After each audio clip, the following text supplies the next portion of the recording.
করা যাবে না, এই জন্য খেদি দিচ্ছে, মারিয়া ধরে একলা খুলে দিচ্ছে। চোর মমতার পার্টি করছে, মমতার পার্টি করছে।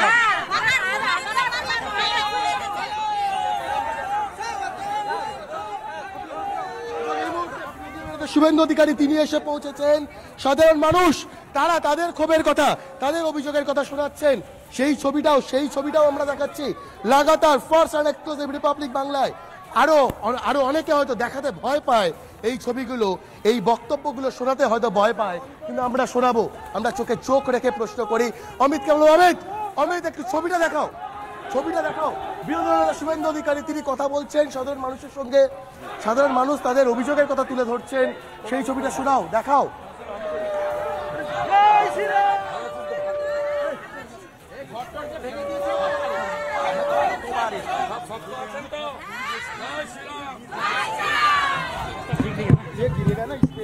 এবং ছবিগুলো দেখাচ্ছি লাগাতার আমরা ছবি দেখাচ্ছি।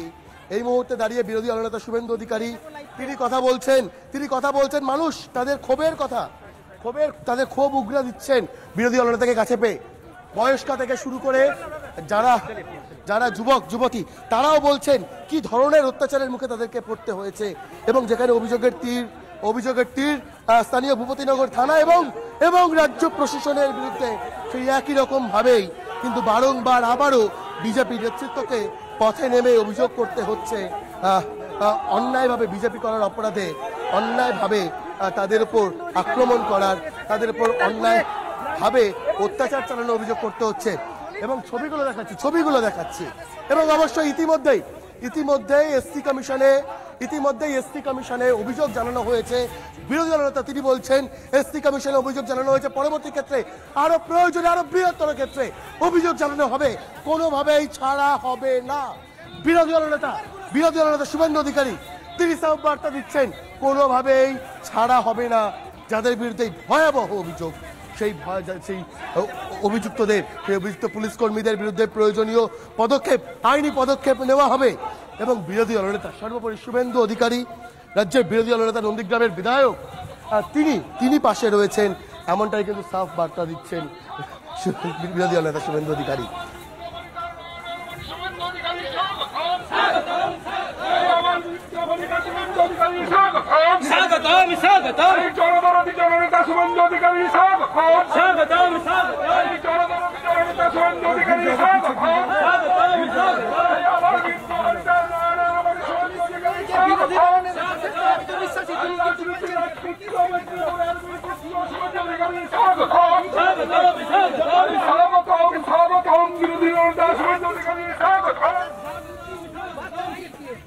আন্দোলন করার যে ঝাঁজ, সেই ঝাঁজ কিন্তু আজকে আবারও যথেষ্টভাবে প্রতিফলিত হচ্ছে এবং উজ্জীবিত হচ্ছেন বিজেপি কর্মী সমর্থকরা তাদেরকে নিয়ে। এই ভূপতিনগরে বিরোধী দলনেতা শুভেন্দু অধিকারী আক্রান্ত পরিবারের সঙ্গে দেখা, গ্রামের মানুষরা কিন্তু দাঁড়িয়ে রয়েছেন তার সঙ্গে কথা বলার জন্য এবং তিনি কিন্তু কথা বলছেন গ্রামের মানুষদের সঙ্গে।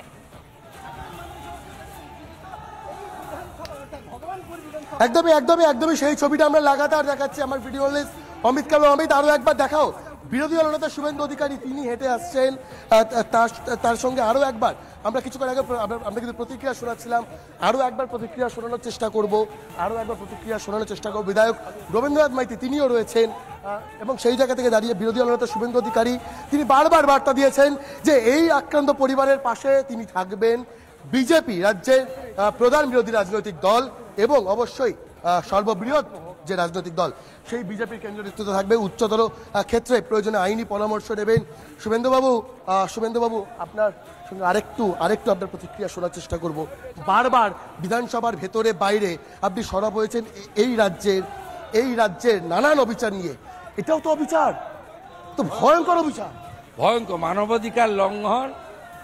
এবং যে দলিতদের বাবা সাহেব আম্বেদকর প্রোটেকশন দিয়ে গেছেন, সরকারি ট্যাক্সের টাকায় বেতন পাওয়া পুলিশ এসে সেই দলিত বাড়িতে ভাতের থালা ছুঁড়ছে, দরজা ভাঙছে, মহিলাদের আক্রমণ করছে। অপরাধ এখানকার সব এসসিরা বিজেপি করে, নরেন্দ্র মোদীর ভক্ত, গেরুয়া ছাড়া বোঝে না। তৃণমূল ভয় পাচ্ছে, ভাঙতে হবে পরিকল্পিতভাবে। ভাঙতে হবে, আমরা ছাড়ার পাত্র নয়। শুভেন্দুবাবু, আপনারা অভিযোগ জানিয়েছেন বিভিন্ন ক্ষেত্রে, কিন্তু এর পাশাপাশি এটাও তো অভিযোগ 100 দিনের কাজের ক্ষেত্রে দুর্নীতি হয়েছে, মাধ্যমিকের প্রশ্নতেও দুর্নীতি হয়েছে, অভিযোগ আসছে। সে তো কালকে শঙ্কর ঘোষ বলেছে, তৃণমূলের শ্রমিক সংগঠনের নেতা, তিনি তাকে নিয়ে আপনার মধ্যশিক্ষা পর্ষদ নির্দেশ দিচ্ছে। এ তো প্রহসন। আপনি শাহজাহানকে খুঁজে পাচ্ছে না, আপনি খোঁজ নেন, শাহজাহানের মেয়েকে মাধ্যমিক পরীক্ষা দেওয়ানো হচ্ছে আলাদা রুমে বসে, আলাদা ব্যবস্থা করে মাধ্যমিক দেওয়া না? ব্যবস্থা করে 4 দিন ধরে দিয়েছে, আমি খবর পেয়েছি। এটা কি সন্দেশখালীতেই? সন্দেশখালী, যেখানে সেন্টার করেছে। তাহলে এই পুলিশ শেখ শাহজাহানকে খুঁজে বের করতে পারে না, বিস্ফোরণ তৃণমূল নেতার বাড়িতে বোম বাঁধা হলে সেই খবর জানে না, কিন্তু এই পুলিশ বিজেপি কর্মীদের উপর আক্রমণ করতে পারে। এখানেই তো নাড়ুয়া বিলাতে বোমা বিস্ফোরণে 2022 সালে 3 জন মারা গেছে। পরে হাইকোর্ট হয়ে এনআইএ সবে কেসটা নিয়েছে, 6 মাস হলো, ইনভেস্টিগেশন চলছে। সর্বত্র এই একই জিনিস, গোটা রাজ্যটাকে ধ্বংস করেছে, ধ্বংস করে পরিবার কেন্দ্রিক লুটেরা, সর্বস্তরে চুরি দুর্নীতি ছাড়া, টাকা ছাড়া কোনো গল্প নেই। আর যে প্রতিবাদ করবে তার উপরে আক্রমণ। এই মুহূর্তে আক্রান্তদের বাড়িতে এসে পৌঁছেছেন বিরোধী দলনেতা শুভেন্দু অধিকারী এবং বিধায়ক রবীন্দ্রনাথ মাইতি। সেই ছবিটা দেখাবো, আমার ভিডিও লিস্ট অমিত সেই ছবিটা তুলে ধরছে। আক্রান্ত বিজেপি কর্মীর বাড়িতে আক্রান্ত পরিবারের পাশে দাঁড়ানোর জন্য এসে পৌঁছেছেন বিরোধী দলনেতা শুভেন্দু অধিকারী এবং একই সঙ্গে বিধায়ক রবীন্দ্রনাথ মাইতি। নিঃসন্দেহে দাঁড়িয়ে সেই ছবিটা নিঃসন্দেহে সেই ছবিটা দেখাবো। অমিত দেখাবো, ছবিটা দেখাও, ছবিটা দেখাও। ভয়ঙ্কর ছবি। এই রাজ্যে এই যদি ছবি হয় তাহলে এটা গণতন্ত্রের কত বড় ভালো বিজ্ঞাপন তা নিয়ে সংশয় রয়েছে। এই যদি ছবি হয় গণতন্ত্রের, এই যদি ছবি হয় পুলিশ প্রশাসনের, তাহলে রাজ্যে গণতন্ত্র কোথায়? যে প্রশ্ন বিরোধীরা বারবার তোলেন, সেই প্রশ্ন আরো একবার উঠছে। এবং এই মুহূর্তে আমরা ছবি দেখাচ্ছি।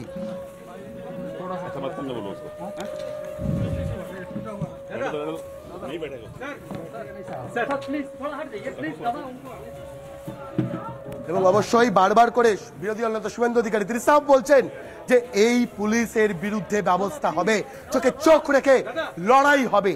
আগামীতে লোকসভা নির্বাচন, সেই লোকসভা নির্বাচনের ভয়ে বা অন্তত যেমনটা কিন্তু বিরোধী দলনেতা শুভেন্দু অধিকারী তিনি অভিযোগ করছেন, লোকসভা নির্বাচনে তৃণমূলের রাজ্য শাসক দল যারা আবার ইন্ডিয়া অ্যালায়েন্সের চেষ্টা করেছে তাদের ভরাডুবি হবে। সেই ভয়ের জায়গা থেকেই পুলিশকে ব্যবহার করে কিন্তু আতঙ্কের পরিবেশ তৈরির চেষ্টা চলছে। যদিও স্থানীয় বিধায়ক রবীন্দ্রনাথ মাইতি কিংবা বিরোধী দলনেতা শুভেন্দু অধিকারী তাদের সাফ বার্তা, কোনোভাবেই তারা দমে যাবেন না। প্রয়োজনে চোখে চোখ রেখে লড়াই হবে, প্রয়োজনে কঠোর রাখতে হবে। আপনারা এই বাড়ির বাসিন্দা, কি হয়েছিল? আমার স্বামীকে তুলে নিয়ে যাবে বলছিল, আমার স্বামী বাড়িতে ছিল না। কেন তুলে নিয়ে যাবে বলছিল? কিসের জন্য জানি না, বিজেপি করে এই কারণে তুলে নিয়ে যাবে। আর যদি আমার স্বামীকে যদি না পায় তাহলে আমাদের তুলে নিয়ে পালিয়ে যাবে। সে কি করলো? পুলিশ এসে ধাক্কা ধাক্কি আমাদের চাবি